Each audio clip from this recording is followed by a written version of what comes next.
Comfort സോണിൽ നിന്ന് പോയി കഴിഞ്ഞാൽ നമ്മൾ കാലാകാലം അങ്ങനെ നിൽക്കുള്ളൂ. സോ അത് ബ്രേക്ക് ചെയ്യാന്നുള്ള ഭയങ്കര ഓപ്പർച്യൂണിറ്റിയും കൂടി നമുക്ക് പുറത്ത് പോയി പഠിക്കുന്നതിൽ കിട്ടുന്നുണ്ട്. MBBS പോലത്തെ ഒരു കോഴ്സിന് പോവുകയാണെങ്കിൽ നിങ്ങൾ പാർട്ട് ടൈം ജോബ് മുന്നിൽ കണ്ട് പോകരുത്. ഇപ്പം ജോർജിന്റെ പറയുകയാണെങ്കിൽ നമുക്ക് നാട്ടിൽ കിട്ടുന്നതിനേക്കാൾ ഉഷാറായിട്ടുള്ള ഭക്ഷണങ്ങളൊക്കെ കിട്ടും. നമ്മൾ പോയ കാര്യം എന്താണെന്നില്ല നമ്മളെ മൈൻഡിൽ എപ്പോഴും പഠിക്കാൻ പറയാനും നമ്മളെ ആട്ടിത്തെടുപ്പിക്കാനും ആരുമില്ല. നമുക്ക് സ്വയം തോന്നിയിട്ട് വേണം പഠിക്കാൻ. ആൻഡ് അങ്ങനെ തോന്നുന്നവർ മാത്രമേ ഈ കോഴ്സിലേക്ക് വന്നാൽ മതി. അതായത് നമ്മൾ ഡെയിലി എന്തെങ്കിലും പഠിച്ചിട്ട് വേണം പോകാൻ. എന്നാൽ മാത്രമേ നമുക്ക് ആ മാർക്ക് കിട്ടൂ ഡെയിലി. അല്ലാണ്ട് ഒരിക്കലും ഒരാളെ നിർബന്ധിച്ചിട്ട് പഠിക്കാൻ പറഞ്ഞിട്ട് ഒരു ഡോക്ടറാകാൻ പറ്റില്ല, അതാവില്ല. ആ ഒരു 1 ഇയറിൽ ഹൗസ് ഏജൻസി പീരീഡിലാണ് നമ്മൾ യഥാർത്ഥ ഡോക്ടർ ആവുക. ഞാൻ കുക്കിംഗ് പഠിച്ചത് പുറത്തു നിന്നിട്ടാണ്. കാരണം വേറെ നിവർത്തില്ല, ഉണ്ടാക്കി തരാൻ വേറെ ഓപ്ഷൻസ് ഇല്ല.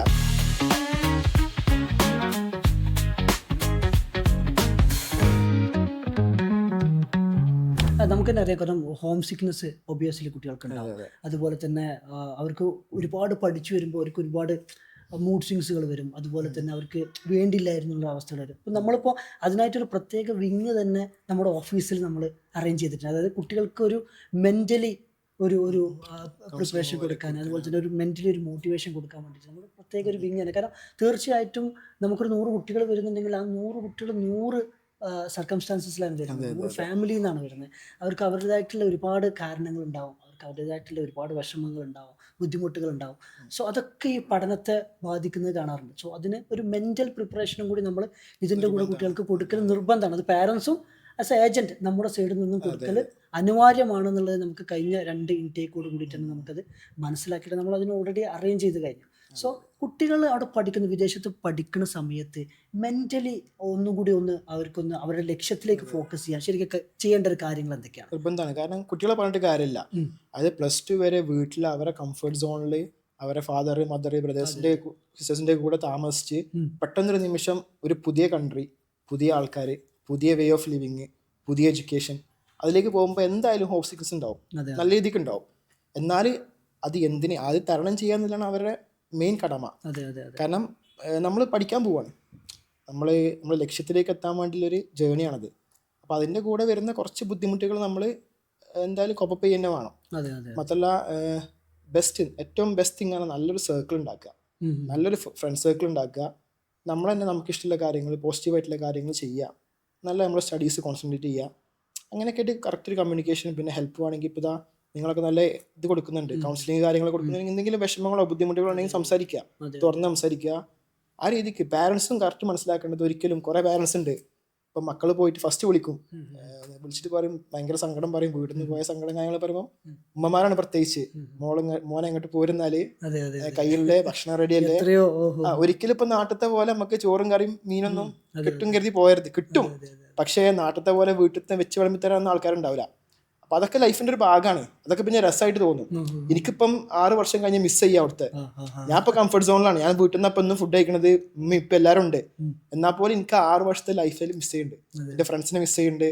കാരണം നമ്മൾ കംഫർട്ടായി അവിടെ ഒരു പുറത്ത്. ഇപ്പം മാത്രമല്ല ഇന്നിപ്പോൾ എവിടെ കൊണ്ടിട്ടാലും ജീവിക്കാൻ പറ്റും. കാരണം ഒരു വിദേശത്ത് 6 വർഷം താമസിച്ചു, അത് ഇൻഡിപെൻഡൻ്റ് ആയി താമസിച്ചു. എല്ലാവരും നിർബന്ധമായിട്ടും ലൈഫിൽ എപ്പോഴെങ്കിലും എക്സ്പീരിയൻസ് ചെയ്യണം. ശരിക്കും അത് ഭയങ്കര ഒരു ക്വാളിറ്റിയാണ്. ശരിക്കും വിദേശത്ത് നമ്മൾ പോകുന്ന സമയത്ത് നമ്മൾ ഇൻഡിപെൻഡൻ്റ് ആവുന്നു, സ്വന്തമായിട്ട് ഭക്ഷണം ഉണ്ടാക്കാൻ വേണ്ടി നോക്കുന്നു. അതുപോലെ തന്നെ നമുക്ക് എന്തെങ്കിലും പ്രശ്നം വന്നു കഴിഞ്ഞാൽ നമ്മളെ ഉള്ളൂ എന്ന് റിയലൈസ് ചെയ്യുന്ന ഒരു സമയമാണല്ലോ. നമ്മുടെ സ്റ്റഡീസിനപ്പുറം നമ്മുടെ കംഫർട്ട് സോണിൽ നിന്ന് മാറി നിന്ന് ജീവിക്കുമ്പോൾ കുറെ ഡെവലപ്മെന്റ് നമുക്ക് വരും. മെന്റലി ഫിസിക്കലൊക്കെ നമുക്ക് കുറെ ഡെവലപ്മെന്റ് വരും. നല്ല കുറെ പുതിയ സർക്കിൾ ഉണ്ടാവും, പുതിയ കുറെ ഫ്രണ്ട്സിനെ കിട്ടും. പിന്നെ നമുക്ക് എവിടേക്കും ട്രാവൽ ചെയ്യാനും ഒക്കെ തന്നെ നമുക്ക് ധൈര്യം വരും. കംഫർട്ട് സോണിൽ നിന്ന് പോയി കഴിഞ്ഞാൽ നമ്മൾ കാലാകാലം അങ്ങനെ നിൽക്കുള്ളൂ. സോ അത് ബ്രേക്ക് ചെയ്യാന്നുള്ള ഭയങ്കര ഓപ്പർച്യൂണിറ്റിയും കൂടി നമുക്ക് പുറത്ത് പോയി പഠിക്കുന്നതിൽ കിട്ടുന്നുണ്ട്. അത് വലിയൊരു അഡ്വാൻറ്റേജ് ആണ്. പിന്നെ ഈ ഭക്ഷണത്തിന്റെ കാര്യം പറഞ്ഞ പോലെ തന്നെ വിദേശത്ത് നമ്മൾ പോകുന്ന സമയത്ത് നമുക്ക് വളരെ ന്യൂട്രീഷ്യസ് ആയിട്ടുള്ള ഫുഡ് കിട്ടാത്ത അവസ്ഥകൾ അങ്ങനെ വരാറുണ്ടോ? ഒരു 6-7 ഇയേഴ്സ് ബാക്ക് ഈ ചോദ്യം ചോദിക്കുകയാണെങ്കിൽ പിന്നെ ഓക്കെ എന്ന് പറയാം. കാരണം ആ കൺട്രീസിലൊന്നും ഇന്ത്യൻസ് എത്തിയിട്ടില്ല. മാത്രമല്ല അവിടുത്തെ ഫുഡ് കഴിക്കേണ്ടി വരും. പിന്നെ പൊതുവെ നമ്മൾ മലയാളീസ് എവിടെ പോയാലും പെട്ടെന്ന് അഡാപ്റ്റ് ആയി പോകും. നമുക്ക് അങ്ങനെ വലിയ വിശ്വാസമൊന്നുമില്ല, എല്ലാ ഫുഡും നമുക്ക് ഓക്കെ ആയി വരും. പക്ഷെ ഇപ്പം പൊതുവെ എല്ലാ കൺട്രീസിലും, ഇപ്പം ജോർജിന്റെ പറയുകയാണെങ്കിൽ ജോർജിയയിലൊക്കെ ഇപ്പം മലയാളി റെസ്റ്റോറൻറ്റ്സിന് അത്രയുണ്ട്, മെസ്സുകളുണ്ട്. നമുക്ക് നാട്ടിൽ കിട്ടുന്നതിനേക്കാൾ ഉഷാറായിട്ടുള്ള ഭക്ഷണങ്ങളവിടെ കിട്ടും, എല്ലാ ഭക്ഷണവും കിട്ടും. അപ്പം ഫുഡിന്റെ കാര്യത്തിൽ ഇപ്പം വലിയ ബുദ്ധിമുട്ടും കാര്യങ്ങളൊന്നും സ്റ്റുഡൻസ് ആരും പറഞ്ഞു കേട്ടിട്ടില്ല.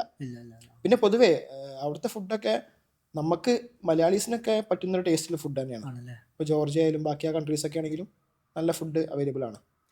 നമ്മൾ വിദേശത്ത് MBBS എടുക്കുന്ന സമയത്ത് കുട്ടികൾ ശ്രദ്ധിക്കേണ്ട ഒരുപാട് കാര്യങ്ങളുണ്ട്. അതിൽ പ്രധാനപ്പെട്ട ഒരു കാര്യമാണ് നമുക്കറിയാം കിർഗിസ്ഥാനിലൊക്കെ സംഭവിച്ച അവിടുത്തെ ലോക്കൽസുമായിട്ട് ഇൻ്റർനാഷണൽ സ്റ്റുഡൻസും അവിടുത്തെ ലോക്കൽസുമായിട്ട് പിടി അതുപോലെ തന്നെ ഒരുപാട് പ്രശ്നങ്ങളും കലാപം പോലെ എന്തൊക്കെയോ ഉണ്ടായിട്ടുണ്ട് അവിടെ. സോ ഇങ്ങനെ ഇത്തരത്തിലുള്ള പ്രശ്നങ്ങൾ ഇല്ലാതിരിക്കാൻ വേണ്ടി കുട്ടികൾ ശ്രദ്ധിക്കേണ്ട, കാരണം ഓരോരുത്തരാണല്ലോ ശ്രദ്ധിക്കേണ്ടത്. അപ്പോൾ കുട്ടികൾ ശ്രദ്ധിക്കേണ്ട പ്രധാനപ്പെട്ട കാര്യങ്ങൾ എന്തൊക്കെയാണ്? കുട്ടികൾ ശ്രദ്ധിക്കേണ്ട പ്രധാനപ്പെട്ട കാര്യങ്ങൾ എന്തൊക്കെയാണ്? ആദ്യമായിട്ട് നമ്മൾ പോയ കാര്യം എന്താണെന്നില്ല നമ്മളെ മൈൻഡിൽ എപ്പോഴും വേണം. അതായത് 6 വർഷം നമ്മൾ പുറത്ത് വിദേശത്തെ രാജ്യത്ത് നമ്മളെ പാരൻസിനൊക്കെ വിട്ട് നിൽക്കുകയാണ്, ഫുൾ ഫ്രീഡാണ്. അപ്പം നമ്മൾ ചെല്ലുന്ന കാര്യം എന്താണെന്ന് എപ്പോഴും നമ്മളെ മൈൻഡിൽ ഉണ്ടായിരിക്കുക. അതിൻ്റെ അതിൽ നിന്ന് ഡീവിയേറ്റ് ചെയ്യാതെ നോക്കുക. പിന്നെ എൻജോയ്മെൻ്റ് ഒക്കെ ആവാം, നല്ല ഫ്രണ്ട് സർക്കിളും കാര്യങ്ങളൊക്കെ ആവാം. പക്ഷേ നമുക്ക് എപ്പോഴും ഒരു ബോർഡർ വേണം. ഒരു ബോർഡർ കീപ്പ് ചെയ്തിട്ട് ആ ഒരു എൻജോയ്മെൻറ്റും കാര്യങ്ങളൊക്കെ ആയിട്ട് പോവുകയാണെങ്കിൽ നിങ്ങൾക്ക് സുഖമായിട്ട് പഠിച്ചിട്ട് കോഴ്സ് കംപ്ലീറ്റ് ചെയ്യാൻ പറ്റും. അതുപോലെ തന്നെ നല്ലൊരു ഫ്രണ്ട് സർക്കിൾ കീപ്പ് ചെയ്യുക. മറ്റുള്ള പ്രത്യേകിച്ച് ലോക്കൽസുമായിട്ട് അധികം പ്രശ്നത്തിനൊന്നും പോകാതൊക്കെ നമ്മൾ അങ്ങോട്ട് എങ്ങനെ പെരുമാറുന്നു അതുപോലെ തന്നെയാണ് പൊതുവേ ലോക്കൽസ് നമ്മളോട് പെരുമാറുക. എനിക്കൊക്കെ ഉണ്ടായ അനുഭവം അങ്ങനെയാണ്. നമ്മൾ നല്ലപോലെ നിൽക്കുകയാണെങ്കിൽ അവരും അവിടെ നിന്ന് നമുക്ക് നല്ല ഹെൽപ്ഫുള്ളാണ്, നല്ല പോസിറ്റീവായിട്ട് തന്നെ അവരും നമ്മളോട് പെരുമാറാം. അല്ലാതെ ഡിസ്ക്രിമിനേഷനോ റേഷ്യൽ ഡിസ്ക്രിമിനേഷനോ അങ്ങനെ കാര്യങ്ങളൊന്നും ഇതുവരെ എനിക്കുണ്ടായിട്ടില്ല അവിടെ നിന്ന്. വിദേശത്ത് MBBS എടുക്കുമ്പോൾ മറ്റു കോഴ്സുകൾ പോലെയല്ല. നമ്മൾ വളരെ മറ്റേ ഫ്രണ്ട്സിനെ തന്നെ നമ്മൾ ഫിൽട്ടർ ചെയ്യണം, നമ്മുടെ ആഘോഷങ്ങൾ കുറക്കണം, അങ്ങനെയൊക്കെ പറയാറുണ്ട്. സോ ആക്ച്വലി നമ്മൾക്ക് MBBS പഠിക്കുമ്പോൾ അതിൻ്റെ ആവശ്യമുണ്ടോ? ശരിക്കും അത്രത്തോളം ഹെക്റ്റിക്കായിട്ട് നമുക്ക് പഠിക്കാനുണ്ടോ? പഠിക്കാനുണ്ട് വെച്ചാൽ പഠിക്കാനുണ്ട്. എന്നിരുന്നാൽ പോലും ഇത് പോസിബിൾ അല്ല എന്നൊന്നും പറയാൻ പറ്റില്ല. ഒരു സ്റ്റുഡൻറ്റ് പഠിക്കാൻ തയ്യാറാണെങ്കിൽ ഒരു ആവറേജ് സ്റ്റുഡൻ്റ് ആണെങ്കിൽ പോലും പഠിച്ച് ക്ലിയർ ആകാൻ പറ്റും. ഹാർഡ് വർക്ക് ചെയ്യാൻ തയ്യാറാണ്, അത്രേ ഉള്ളൂ. അല്ലാതെ ഭയങ്കര IQ വേണം അങ്ങനെയൊന്നുമില്ല. നിങ്ങൾ ഹാർഡ് വർക്ക് ചെയ്യാൻ തയ്യാറാണെങ്കിൽ നിങ്ങൾക്ക് തീർച്ചയായിട്ടും ഒരു ബുദ്ധിമുട്ടില്ലാതെ കംപ്ലീറ്റ് ചെയ്യാൻ പറ്റും. അതുപോലെ നിങ്ങളെ ഫ്രണ്ട് സർക്കിൾ ഇമ്പോർട്ടൻ്റ് ആണ്. ഇപ്പോൾ നിങ്ങൾ പോയി നിൽക്കുന്ന ഫ്രണ്ട് സർക്കിൾ ബുക്ക് തൊടുന്നില്ല, ക്ലാസ്സിലേക്ക് പോകുന്നില്ല, ഫുൾ ടൈം പുറത്ത് കറങ്ങി നടക്കുകയാണെന്നുണ്ടെങ്കിൽ അതിന് ചിലപ്പോൾ ഇൻഫ്ലുവൻസ് ആവും. പക്ഷെ എന്നാൽ പോലും നിങ്ങൾക്ക് നിങ്ങളാ ഒരു എയിം കറക്റ്റ് നിങ്ങളുടെ മൈൻഡിലുണ്ടെങ്കിൽ നിങ്ങൾക്ക് സുഖമായിട്ട് ക്ലാസ് അറ്റൻഡ് ചെയ്യാം, നിങ്ങൾക്ക് സുഖമായിട്ട് കോഴ്സ് കംപ്ലീറ്റ് ചെയ്തിട്ട് നാട്ടിലേക്ക് വരാൻ പറ്റും. ഇപ്പോൾ നമ്മൾ ജോർജിയയിൽ തന്നെ, ഇപ്പോൾ യൂണിവേഴ്സിറ്റി ഓഫ് ജോർജിയയിൽ തന്നെ ഒരു പ്രൊഫസർ ഉണ്ട്, ഷൊരൂഷ് എന്നാണ് പുള്ളിയുടെ പേര്. പുള്ളി ഈജിപ്ഷ്യനാണ്. പുള്ളി അവിടെ ജോർജിയയിൽ യൂണിവേഴ്സിറ്റി ഓഫ് ജോർജിയയിൽ MBBS കഴിഞ്ഞ് അവിടുത്തെ ലൈസൻസിങ് എക്സാം എഴുതി അവിടെ പ്രൊഫസറായിട്ട് വർക്ക് ചെയ്യുന്ന ഡോക്ടറാണ്. അപ്പോൾ പുള്ളിയുടെ അടുത്തൊക്കെ സംസാരിച്ചു. പുള്ളി പറഞ്ഞു പുള്ളി പഠിക്കുന്ന സമയത്ത് ബർത്ത്ഡേ സെലിബ്രേഷൻസ് ഉണ്ടാവാറുണ്ട്, അതുപോലെ തന്നെ ഈസ്റ്റർ, അതുപോലെ തന്നെ ന്യൂ ഇയർ, ഇങ്ങനെയുള്ള ഒരുപാട് ആഘോഷങ്ങളൊക്കെ ഉണ്ടാവാറുണ്ട്. അപ്പോൾ പുള്ളി അതൊന്നും നോക്കാതെ കുത്തിയിരുന്ന് എപ്പോഴും പഠിക്കുക, പുള്ളിയുടെ സബ്ജക്റ്റ് റിലേറ്റഡ് ആയിട്ടുള്ള കാര്യങ്ങൾ മാത്രം കാണുക, അതുപോലെ തന്നെ യൂണിവേഴ്സിറ്റി കഴിഞ്ഞാൽ നേരെ അപ്പാർട്ട്മെൻറ്റ്, അങ്ങനെയുള്ള ഒരു വളരെ അച്ചടക്കമുള്ള ഒരു ഡിസിപ്ലിൻ ആയിട്ടുള്ള ഒരു ലൈഫായിരുന്നു പുള്ളിയുടെ എന്ന് പറഞ്ഞിട്ടുണ്ട്. സോ ആക്ച്വലി അങ്ങനെ തന്നെയാണ് ഒരു ശരിക്കും പറഞ്ഞു കഴിഞ്ഞാൽ ഒരു മെഡിക്കൽ സ്റ്റുഡൻറ്റ് പോകണ്ടേ?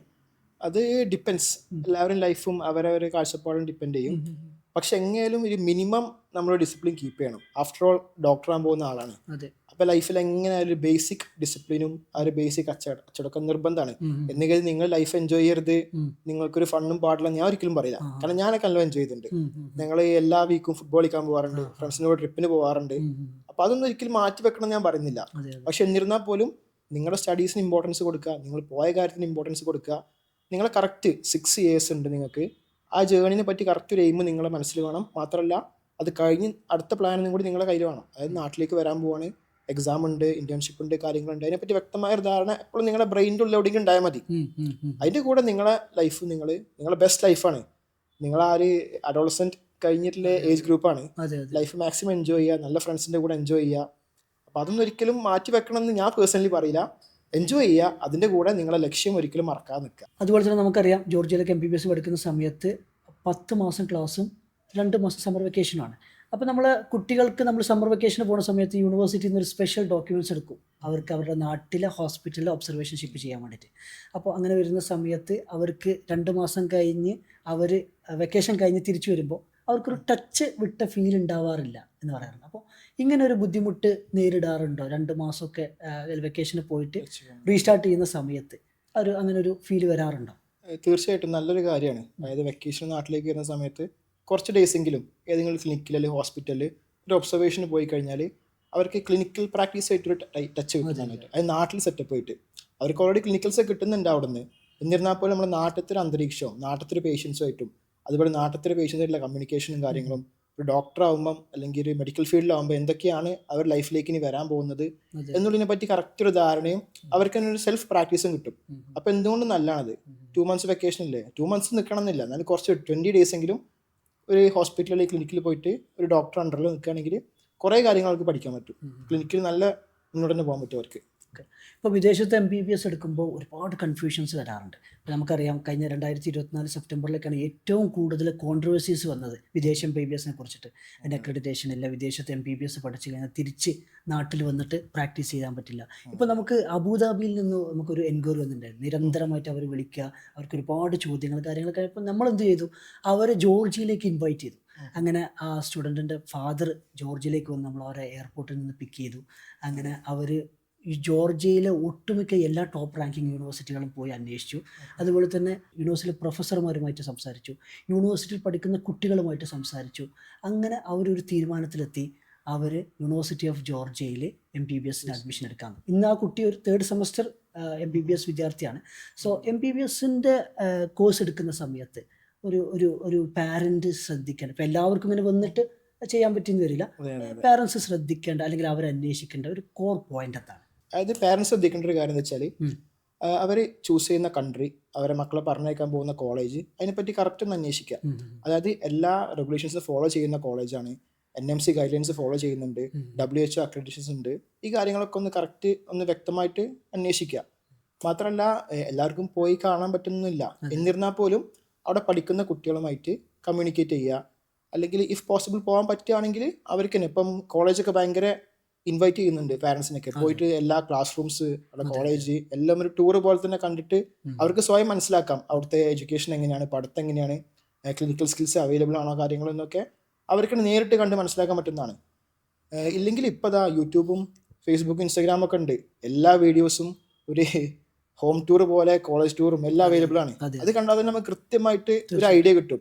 ഇപ്പൊ ഞാനൊക്കെ പോയ സമയത്ത് നമുക്ക് യൂട്യൂബിൽ ഒരു വീഡിയോ പോലില്ലായിരുന്നു കോളേജിനെ പറ്റിയോ ആ കൺട്രിനെ പറ്റി പോലില്ലായിരുന്നു. നമ്മളൊക്കെ ഒരു ഭാഗ്യപരീക്ഷണ രീതിക്ക് പോയതാണ്. പക്ഷെ എന്തുകൊണ്ടും നല്ലതായി പോയി. എന്നാൽ ഇപ്പോഴത്തെ കാലത്ത് അതിന്റെ ആവശ്യമില്ല, അവർക്ക് എല്ലാം വിരൽത്തുമ്പിൽ അവൈലബിൾ ആണ്. യൂട്യൂബ് എടുത്തൊന്ന് സെർച്ച് ചെയ്തിട്ട് ഒരു സ്റ്റഡി നടത്തിയാൽ തന്നെ അവർക്ക് അവർ പഠിക്കാൻ പോകുന്ന കോളേജിനെ പറ്റിയിട്ട് എല്ലാ ഡീറ്റെയിൽസും കിട്ടും. അപ്പൊ അതെല്ലാം കറക്റ്റ് മനസ്സിലാക്കിയിട്ട് വേണം സ്വന്തം മക്കളെ അങ്ങോട്ട് പറഞ്ഞേക്കാൻ. അതുപോലെ തന്നെ വിദേശ MBBSൽ അധികം കുട്ടികളും പാരൻസൊക്കെ പറയുന്നതാണ്, ഇപ്പോൾ +2 കഴിഞ്ഞിട്ടാണ്, +2 വരെ നമുക്കറിയാം ഒരു സ്പൂൺ ഫീഡിങ് ലെവലിലാണ് പോകുന്നത്. അപ്പോൾ അവരൊരു വിദേശത്തെ MBBS ജോർജിയയിലേക്ക് MBBS എത്തിക്കഴിഞ്ഞാൽ ഒരു സ്പൂൺ ഫീഡിങ് സിസ്റ്റം ഇല്ല, ഒട്ടുമിക്ക രാജ്യങ്ങളിലുള്ള സ്പൂൺ ഫീഡിങ് സിസ്റ്റം ഇല്ല. അപ്പോൾ ഈ സ്പൂൺ ഫീഡിങ് സിസ്റ്റം ഇല്ലാത്തതുകൊണ്ട് കുട്ടികൾക്കൊരു ഓക്വേർഡ് അല്ലെങ്കിൽ ഒരു ബുദ്ധിമുട്ട് അങ്ങനെ കാണാറുണ്ടോ? നിങ്ങൾക്ക് അങ്ങനെ അനുഭവം? എൻ്റെ അഭിപ്രായത്തിൽ നല്ലതാണ്. ഒരു സെൽഫ് ഡെവലപ്മെന്റ് ഏറ്റവും നല്ലത് അവർ ആ കംഫർട്ട് സോണിൽ നിന്ന് മാറി നിൽക്കുന്നത് തന്നെയാണ്. അതായത് നമ്മളെ പഠിക്കാൻ പറയാനും നമ്മളെ ആട്ടിത്തെളിപ്പിക്കാനും ആരുമില്ല, നമുക്ക് സ്വയം തോന്നിയിട്ട് വേണം പഠിക്കാൻ. ആൻഡ് അങ്ങനെ തോന്നുന്നവർ മാത്രമേ ഈ കോഴ്സിലേക്ക് വന്നാൽ മതി ഫസ്റ്റ് ഓഫ് ഓൾ. അല്ലാണ്ട് ഒരിക്കലും ഒരാളെ നിർബന്ധിച്ചിട്ട് പഠിക്കാൻ പറഞ്ഞിട്ട് ഒരു ഡോക്ടർ ആവാൻ പറ്റില്ല, അതാവില്ല. അതുകൊണ്ട് അങ്ങനെയുള്ളവർ സ്പൂൺ ഫീഡിങ്ങിൻ്റെ ആവശ്യമില്ല, അവരെങ്ങനെയാലും പഠിക്കും പോയിട്ട്. കാരണം അവർക്ക് ആ ഒരു കംഫർട്ട് സോണിൽ നിന്ന് മാറി നിന്നാലും അവർ പഠിക്കേണ്ട കാര്യങ്ങൾ പഠിക്കും, അവരങ്ങോട്ട് ഡൗട്ട്സ് വെച്ചിട്ട് ക്ലിയർ ചെയ്യും, അവർ തന്നെ ക്ലിനിക്സിൽ പോകും, അതുപോലെ തന്നെ ഹോസ്പിറ്റൽസിൽ പോയിട്ട് ഒരു മുൻകൈ എടുത്ത് അവർ തന്നെ പഠിക്കേണ്ടതൊക്കെ പഠിക്കും. അപ്പം എന്തുകൊണ്ട് സ്പൂൺ ഫീഡിങ്ങിനെക്കാളും ബെറ്റർ ഇതാണ്. നമ്മൾ സ്വയം ഒരു താല്പര്യപ്രകാരം പഠിക്കുമ്പം അതാണ് നമുക്കൊന്നൊരു ബെനിഫിറ്റ് ആയിട്ട് വരിക. നമ്മളിപ്പോൾ ജോർജിയയിലൊക്കെ പഠിക്കുകയാണെന്നുണ്ടെങ്കിൽ നമ്മൾ സ്വന്തം റിസർച്ച് ചെയ്യേണ്ട കുറേ കാര്യങ്ങളുണ്ട്, നമ്മൾ സ്വന്തമായിട്ട് കണ്ടെത്തേണ്ട കാര്യങ്ങളുണ്ട്. നമ്മൾ പ്രസൻറ്റേഷൻ ആയിക്കോട്ടെ, PPT ആയിക്കോട്ടെ, GD ആയിക്കോട്ടെ, ഇങ്ങനെയുള്ള കുറേ കാര്യങ്ങൾ നമ്മൾ സ്വന്തം നമ്മുടെ ഉത്തരവാദിത്വത്തിൽ ചെയ്യേണ്ട കാര്യങ്ങളുണ്ട്. അപ്പോൾ അതൊക്കെ നമുക്ക് പെട്ടെന്ന് വേറൊരു സിസ്റ്റത്തിലേക്ക്, ഒരു സിസ്റ്റത്തിൽ നിന്ന് വേറൊരു സിസ്റ്റത്തിലേക്ക് മാറുമ്പോൾ നമുക്കൊരു ബുദ്ധിമുട്ടുകൾ ഉണ്ടാവാറുണ്ടോ? സ്റ്റാർട്ടിങ്ങിൽ എങ്ങനെയാലും കുറച്ച് ബുദ്ധിമുട്ടുണ്ടാവും. ഫസ്റ്റ് ഓഫ് ഓൾ പുതിയൊരു കൺട്രി വരികയാണ്, പുതിയൊരു സിസ്റ്റം ഫോളോ ചെയ്യാൻ പോവുകയാണ്. എന്നിരുന്നാൽ പോലും നമുക്ക് നമ്മുടെ സീനിയേഴ്സ് ഉണ്ടാവും, അവിടെ മലയാളീസും എല്ലാവരും ഉണ്ടാവും. പൊതുവേ എല്ലാവരും നല്ല ഹെൽപ്പിംഗ് ആണ്. കാരണം നമ്മൾ പുതിയ കൺട്രിയിലേക്ക് വരികയാണെന്നില്ല എല്ലാവർക്കും അറിയാം. നമ്മുടെ നാട്ടിലത്തെ പോലെയും പുറത്തെ സ്റ്റേറ്റ്സിലെ പോലെയും റാഗിങ്ങോ അങ്ങനത്തെ ഒരു പ്രശ്നങ്ങളോ ഇവിടെ ഇല്ല. പൊതുവേ സീനിയേഴ്സ് എല്ലാവരും നല്ല ഹെൽപ്ഫുള്ളാണ്. അപ്പം നമുക്ക് എന്തെങ്കിലും സംശയം ഉണ്ടെങ്കിലും എങ്ങനെ പഠിക്കണം, അല്ലെങ്കിൽ ഏത് ബുക്സ് ഫോളോ ചെയ്യണം, ഏത് PPT ഫോളോ ചെയ്യണം, എങ്ങനെ ഒരു പ്രസൻറ്റേഷൻ ഉണ്ടാക്കാം, അങ്ങനെ പ്രസൻറ്റേഷൻസ് കുറേ ഉണ്ടാക്കാനുണ്ടാവും. അപ്പോൾ ആ കാര്യങ്ങൾക്കൊക്കെ പൊതുവേ സ്റ്റുഡൻസ് മുതൽ ലെക്ചേഴ്സും അവിടുത്തെ ഡോക്ടേഴ്സും നല്ല ഹെൽപ്ഫുള്ളാണ്. നമ്മൾ ഡൗട്ട്സോ അല്ലെങ്കിൽ സംശയങ്ങളോ ചോദിക്കുകയാണെങ്കിൽ അതിന് ഉത്തരം തരാൻ കുറേ ആളുകളുണ്ടാവും. അതുകൊണ്ട് ആ ഒരു ബുദ്ധിമുട്ടും കാര്യങ്ങളും ഉണ്ടാവില്ല ഒരിക്കലും. പിന്നെ ബൈ ടൈം നമ്മൾ തന്നെ ഗ്രാസ്പ് ചെയ്തെടുക്കും. അത് ചെല്ലുന്ന സമയത്ത് കുറച്ചൊരു ബുദ്ധിമുട്ടുണ്ടാവും, എന്നാലും ഒരു 99% കുട്ടികളും പുതിയ സിസ്റ്റമായിട്ട് കറക്റ്റ് ബൈ ടൈം ഗ്രാസ്പ് ആയിട്ട് പോകും, കുഴപ്പമൊന്നുമില്ലാണ്ട് പോകും. ഓക്കെ. അതുപോലെ തന്നെ വിദേശത്ത് നമ്മൾ പഠിക്കുന്ന ഒരാൾ അല്ലെങ്കിൽ വിദേശത്ത് MBBS എടുക്കുന്ന ഒരാൾ ശരിക്കും അവർ പഠിക്കുന്ന ഒരു മെയിൻ ആയിട്ടുള്ളൊരു കാര്യം എന്താണ്? കുറേ ഗുണങ്ങളുണ്ട് വിദേശത്ത് പഠിക്കാൻ പോകുമ്പോൾ. ഫോർ എക്സാമ്പിൾ ഞാൻ എൻ്റെ കാര്യം തന്നെ പറയാം. നമ്മൾ ഒരു സെൽഫ് ഇൻഡിപെൻഡൻ്റ് ആയി മാറും. കാരണം നമ്മുടെ കംഫർട്ട് സോണിൽ നിന്ന് മാറിയിട്ട് നമ്മളെ പാരൻസോ നമ്മുടെ ഫാമിലി എല്ലാവരും ഇല്ലാതെ ഒരു പുറത്ത് രാജ്യത്ത് നിൽക്കുകയാണ്. ഇപ്പം ഞാൻ പഠിച്ച കുറേ കാര്യങ്ങളുണ്ട്. നമ്മുടെ മെയിനായിട്ട് മണി മാനേജ്മെൻറ്റ് നമ്മൾ കറക്റ്റായിട്ട് പഠിക്കും. കാരണം നമുക്ക് മന്ത്ലി ഇപ്പോൾ പാരൻസ് അയക്കുന്ന പൈസ നമ്മുടെ പൈസ ആണെങ്കിലും നമ്മൾ കറക്റ്റ് ചിലവാക്കിയിട്ടില്ലെങ്കിൽ നമ്മൾ തന്നെ ബുദ്ധിമുട്ടാണ്. അതൊരു സർട്ടൻ എമൗണ്ട് മാത്രമേ സത്യം, അതെ അതെ അതെ. അപ്പം മണി മാനേജ്മെൻറ്റ് കറക്റ്റായിട്ട് നമ്മൾ പഠിക്കും. നാട്ടിൽ നമ്മൾ പഠിക്കൂല അത്. ഇല്ല ഇല്ല ഇല്ല. അതുപോലെ തന്നെ നമ്മുടെ സെൽഫ് ഇമ്പ്രൂവ്മെൻറ്റ് കുറേ വരും. For example cooking. ഞാൻ കുക്കിംഗ് പഠിച്ചത് പുറത്തു നിന്നിട്ടാണ്. കാരണം വേറെ നിവർത്തില്ല, ഉണ്ടാക്കി തരാൻ വേറെ ഓപ്ഷൻസ് ഇല്ല. അപ്പം നമ്മൾ എങ്ങനെയായാലും ഒരു ബേസിക് ആയിട്ടുള്ള കുക്കിംഗ് എന്തായാലും പഠിക്കും. അതുപോലെ തന്നെ നമ്മൾ നല്ലൊരു ഫ്രണ്ട് സർക്കിൾ ഉണ്ടാക്കാനും ആളുകളെ പറ്റി പഠിക്കും. നമ്മൾ ഇൻട്രാക്ട് ചെയ്യാനും കുറേ നമ്മളെ കമ്മ്യൂണിക്കേഷന്. കാരണം അവിടെ മലയാളീസ് മാത്രമല്ല ഉണ്ടാവുക, പല രാജ്യക്കാരുണ്ടാവും, പല സ്റ്റേറ്റിൻ്റെ ആൾക്കാരുണ്ടാവും. അപ്പോൾ നമ്മളെ കമ്മ്യൂണിക്കേഷൻ സ്കില്ല് ഡെവലപ്പ് ആവും, കുറേ പുതിയ ലാംഗ്വേജ് നമ്മൾ പഠിക്കും. അങ്ങനെ കുറേ ഇമ്പ്രൂവ്മെൻറ്റ്സ് നമുക്ക് സെൽഫായിട്ടുണ്ടാവും. ഇപ്പോൾ ജോർജിയയിലെ MBBS അല്ലെങ്കിൽ വിദേശത്തെ MBBSും നമ്മുടെ നാട്ടിലെ MBBSും തമ്മിലുള്ള ഒരു ഡിഫറൻസസ് നിങ്ങൾക്ക് ഫീൽ ചെയ്ത കാര്യങ്ങൾ എന്തൊക്കെയാണ്? ഓക്കെ, ഇപ്പോൾ എന്നോട് ചോദിക്കുകയാണ് നാട്ടിൽ പഠിക്കുന്നതാണോ വിദേശത്ത് പഠിക്കുന്നതാണോ നല്ലതെന്ന് പറയുകയാണെങ്കിൽ ഒബ്വിയസ്ലി നാട്ടിൽ നീറ്റ് എക്സാം എഴുതിയിട്ട് നാട്ടിൽ ഗവൺമെൻറ് മെഡിക്കൽ കോളേജിൽ പഠിക്കുന്നതാണ് ബെറ്റർ ഓപ്ഷൻ. കാരണം നമുക്ക് ഫീസിൻ്റെ കാര്യമായാലും നമ്മുടെ ചിലവിൻ്റെ കാര്യമായാലും എന്തുകൊണ്ടും പഠിക്കാൻ നല്ലത് നാട്ടിൽ തന്നെയാണ്. അതുപോലെ തന്നെ നാട്ടിൽ പഠിക്കുന്ന ഒരു വിദ്യാർത്ഥിക്ക് അവർ ഫസ്റ്റ് ഇയർ മുതൽ തന്നെ രോഗികളെ കണ്ടു തുടങ്ങും. അതായത് നാട്ടിലെ പേഷ്യൻസിനെ നാട്ടിലത്തെ അസുഖങ്ങളായിട്ട് പൊരുത്തപ്പെടും, കണ്ട് ശീലമായി മാറും. നമുക്ക് അവിടെ പഠിക്കാനുള്ള സിലബസും ബുക്ക് നോളജൊക്കെ സെയിം തന്നെയാണ്.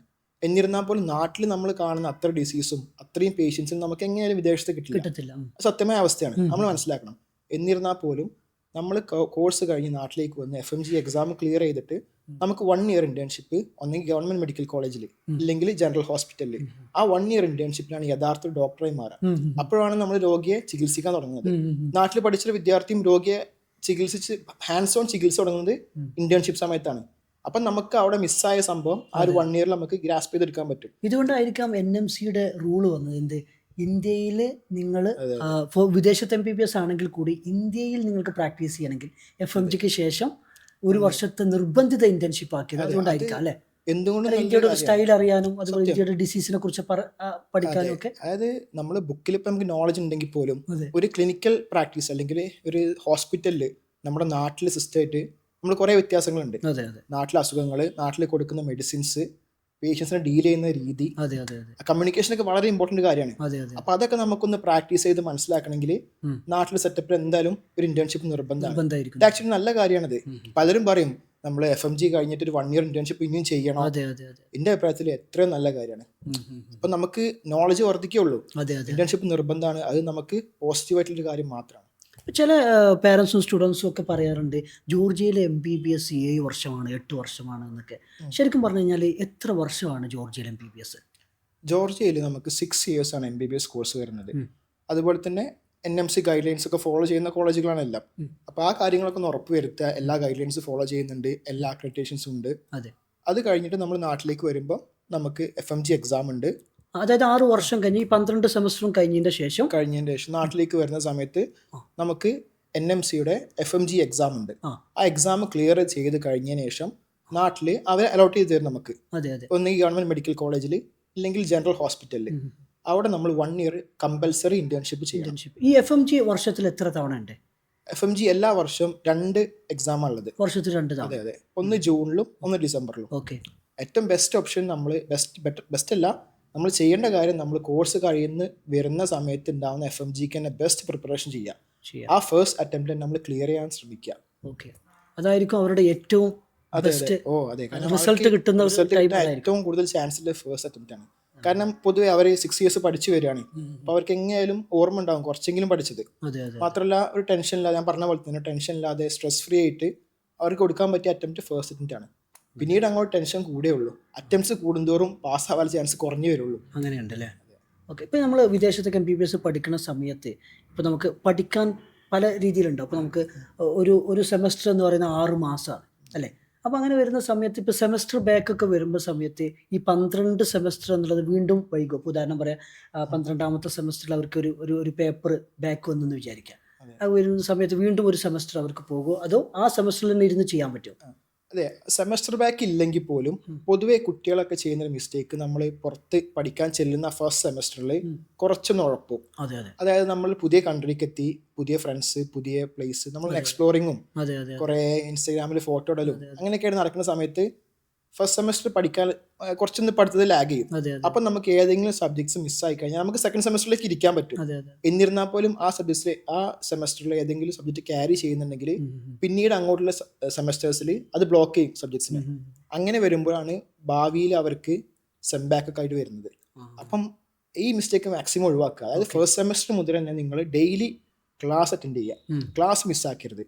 നിങ്ങൾ ക്ലാസ്സിൽ പോയിട്ട് ഫുൾ ടൈം ഇരുന്ന് പഠിക്കണമെന്ന് പറയുന്നില്ല. എന്നിരുന്നാൽ പോലും ഡെയിലി ഒരു 1 hour എങ്കിലും 1-2 hours എങ്കിലും മിനിമം ഇരുന്ന് പഠിക്കുക, ക്ലാസ് ഒരിക്കലും മിസ് ചെയ്യാതെ നിൽക്കുക.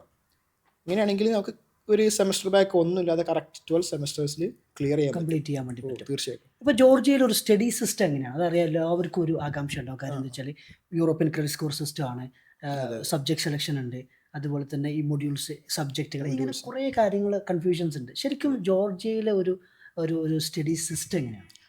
അവിടെ എങ്ങനെയാ വെച്ചാൽ ഒരു മൊഡ്യൂൾ സിസ്റ്റം ഉണ്ട്. അതായത് നമുക്ക് ഒരു സബ്ജക്ട്സിനെ കമ്പൈൻ ചെയ്തിട്ട് ഒരു സിസ്റ്റം, ആ സിസ്റ്റത്തിന്റെ അനാട്ടമി, ബയോകെമിസ്ട്രി, ഫിസിയോളജി എല്ലാം കൂടി ഒരുമിച്ചുള്ള ഒരു സിസ്റ്റം ആയിരിക്കും. അതെ, അത് ക്ലിയർ ചെയ്യാതെ നമുക്ക് അടുത്ത സിസ്റ്റത്തിലേക്ക് പോകാൻ പറ്റില്ല. മാത്രമല്ല എല്ലാ ദിവസവും ഓരോ മാർക്ക് ഉണ്ടാവും, 2 മാർക്ക് 3 മാർക്ക് ആയിട്ട് ക്ലാസ് മാർക്ക് ഉണ്ടാവും. അങ്ങനെ ഒരു സെമസ്റ്ററിൽ ഇത്ര ക്ലാസ് മാർക്ക് കിട്ടിയാൽ മാത്രമേ നമുക്ക് എക്സാം അറ്റൻഡ് ചെയ്യാൻ പറ്റുള്ളൂ.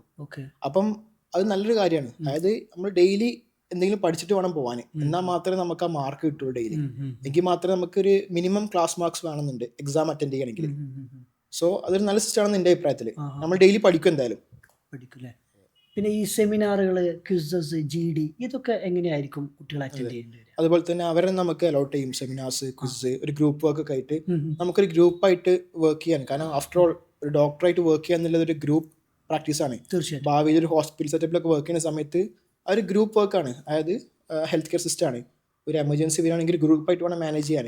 അപ്പോൾ അതിനൊക്കെ ഒരു മുന്നോടിയായിട്ടൊരു സിസ്റ്റം നമുക്ക് കിട്ടുകയാണ്. അതായത് ഗ്രൂപ്പായിട്ട് വർക്ക് ചെയ്യാനും നമ്മളെ കൊളീഗ്സായിട്ട് കറക്റ്റ് ഒന്ന് പ്രിപ്പറേഷൻസും കാര്യങ്ങളൊക്കെ. അപ്പോൾ അതൊക്കെ മാക്സിമം യൂട്ടിലൈസ് ചെയ്യുക. അതായത് സെമിനാർസ്, ക്വിസസ്, അതുപോലെ വർക്ക്ഷോപ്സ് ഒക്കെ ഉണ്ടാവും. അതൊക്കെ മാക്സിമം അറ്റൻഡ് ചെയ്യുക, ഗ്രൂപ്പായിട്ടുള്ള കാര്യങ്ങളൊക്കെ ചെയ്യുക. അതൊക്കെ നമുക്കൊരു സെൽഫ് ഡെവലപ്മെൻറ്റും നമ്മളെ നോളജ് ഇൻക്രീസ് ചെയ്യാൻ സഹായിക്കുകയുള്ളൂ. അതുപോലെ തന്നെ MBBS സ്റ്റുഡൻസിന് നമുക്ക് ഒരുപാട് എൻക്വയറി വരുന്ന സമയത്ത് അവർക്ക് ഒട്ടുമിക്ക ആളുകളും ചോദിക്കുന്നത് പാർട്ട് ടൈം ജോബിനെ കുറിച്ച് ചോദിക്കാറുണ്ട്. പാർട്ട് ടൈം ജോബ് അവൈലബിൾ ആണ്. ഈവൻ പാരൻസ് അടക്കം. നമ്മൾ ശരിക്കും പറഞ്ഞാൽ MBBS സ്റ്റുഡൻസിന് അത് റെക്കമെൻഡ് ചെയ്യുന്നില്ല. ശരിക്കും അതിൻ്റെ ഒരു സത്യാവസ്ഥ എന്താണ്? അതായത് പൊതുവെ എല്ലാവരും ചോദിക്കുന്ന ഒരു ചോദ്യമാണ്, പാർട്ട് ടൈം ജോബ്സ് അവൈലബിൾ ആണോ? പണ്ട് മുതലേ വിദേശത്ത് പഠിക്കാൻ പോകുന്ന എല്ലാവരും ചെയ്യുന്നതാണ് പാർട്ട് ടൈം ജോബ്സ്. പക്ഷെ ഒരിക്കലും MBBS പോലത്തെ ഒരു കോഴ്സിന് പോവുകയാണെങ്കിൽ നിങ്ങൾ പാർട്ട് ടൈം ജോബ് മുന്നിൽ കണ്ടു പോകരുത്. പാർട്ട് ടൈം ജോബ് ചെയ്യേണ്ടതെന്നും ഞാൻ ഉറപ്പിച്ച് പറയുന്നില്ല. പക്ഷേ അത്യാവശ്യം നല്ലോണം പഠിക്കാനുണ്ട്. നിങ്ങൾ അത്രയും എഫേർട്ട് സ്റ്റഡീസിന് കൊടുക്കണം. അപ്പോൾ ആ സ്റ്റഡീസ് കോംപ്രമൈസ് ആവുന്ന രീതിക്ക് നിങ്ങൾ പാർട്ട് ടൈം ജോബിന് പോയി കഴിഞ്ഞാൽ ഫ്യൂച്ചറിൽ നിങ്ങളെ സ്റ്റഡീസിനെ തന്നെ ബാധിക്കും. സോ പാർട്ട് ടൈം ജോബ് മുന്നിൽ കണ്ടുകൊണ്ട് ആരും MBBSന് പോകരുത്. നിങ്ങളുടെ സ്റ്റഡീസ് ഏറ്റവും ഫസ്റ്റ് പ്രയോറിറ്റി ആയിട്ട് എടുക്കുക.